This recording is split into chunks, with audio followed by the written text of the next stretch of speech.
चालाक महिला की साजिश। गांव सुखपुर में एक बहुत ही समझदार और चालाक महिला सुमित्रा रहती थी। वह अपने तेज दिमाग और चतुराई से हमेशा खुद को सबसे ऊपर रखने की कोशिश करती थी। गांव वाले उसे सम्मान देते थे, लेकिन उसके बारे में यह भी कहते थे कि सुमित्रा की बातों पर भरोसा करने से पहले 100 बार सोचना चाहिए। सुमित्रा बचपन से ही साधारण परिवार में पली बड़ी थी। उसका सपना था कि वह धनवान और प्रभावशाली बने, लेकिन मेहनत किए बिना। वह चाहती थी कि गांव के सबसे अमीर व्यक्ति रामलाल चौधरी उसे अपनी बहू बना ले, क्योंकि चौधरी साहब का परिवार बहुत संपन्न था। लेकिन एक समस्या थी। चौधरी साहब पहले ही अपने बेटे विजय की शादी तय कर चुके थे, सरला नामक एक सीधी सादी लड़की से। यह बात सुमित्रा को बर्दाश्त नहीं हुई।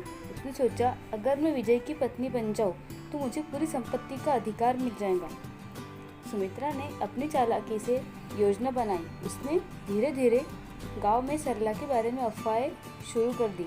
सरला बहुत चालाक है, वह शादी के बाद साहब की संपत्ति हड़प लेंगी। सरला का किसी और के साथ संबंध है। धीरे धीरे यह बातें चौधरी साहब तक पहुंच गई। वे असमंजस में पड़ गए, लेकिन विजय को अपनी मंगेतर सरला पर पूरा विश्वास था।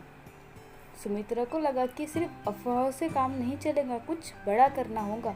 उसने एक दिन गांव के सबसे कंजूस और लालची आदमी रघु साहू से मुलाकात की और उसे लालच देकर अपनी योजना में शामिल कर लिया। रघु साहू को सुमित्रा ने कहा, तुम सरला से कहो कि तुम्हारे पास उसकी कुछ पुरानी चिट्ठियां हैं जो उसने किसी और को लिखी थी। रघु ने वैसा ही किया। उसने गांव में यह बात फैला दी कि सरला के कुछ गुप्त प्रेम पत्र है। यह सुनकर चौधरी साहब को बहुत गुस्सा आया। जब सरला से पूछा गया तो वह चौंक गई और बोली, यह सब झूठ है। लेकिन सुमित्रा ने बड़ी चालाकी से रघु को सबके सामने गवाही देने के लिए तैयार कर लिया।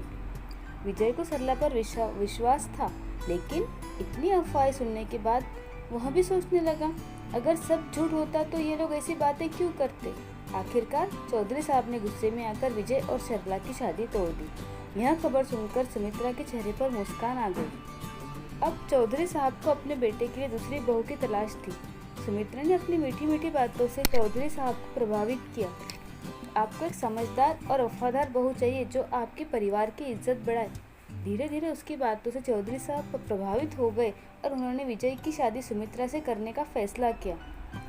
शादी के कुछ दिन पहले गांव में एक नया मोड़ आया। रघु साहू, जिसे सुमित्रा ने लालच देकर झूठी गवाही दिलवाई थी, वह नशे के हालत में सबके सामने सच बोल बैठा। सरला बेचारी निर्दोष थी, मैंने पैसे के लालच में आकर झूठ बोला। यह सुनते ही पूरा गांव हक्का भक्का रह गया। चौधरी साहब और विजय को अपनी गलती का एहसास हुआ।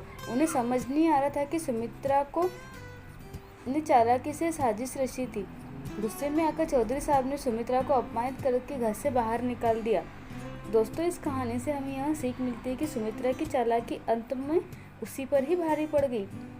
उसने जो योजनाएं बनाई थी वे धोखे और झूठ पर टिकी थी, इसलिए ज़्यादा समय टिक नहीं सकी। चालाकी और धोखे से सफलता पाना अस्थायी होता है और सच्चाई की हमेशा जीत होती है। सच परेशान हो सकता है, लेकिन पराजित नहीं हो सकता। ये बात हमेशा ध्यान रखनी चाहिए और ऐसे शॉर्टकट तरीके से अमीर आदमी बनने का सपना नहीं देखना चाहिए। मेहनत करके ही आगे बढ़ा जा सकता है। दोस्तों, कैसी लगी आपको मेरी यह कहानी? अगर मेरी कहानी आपको अच्छी लगे तो प्लीज़ मेरे चैनल को लाइक, शेयर और सब्सक्राइब करना ना भूलिएगा। और हाँ, बेल आइकन को प्रेस कर दीजिएगा ताकि मेरे आने वाले वीडियो का नोटिफिकेशन आपको मिल सके।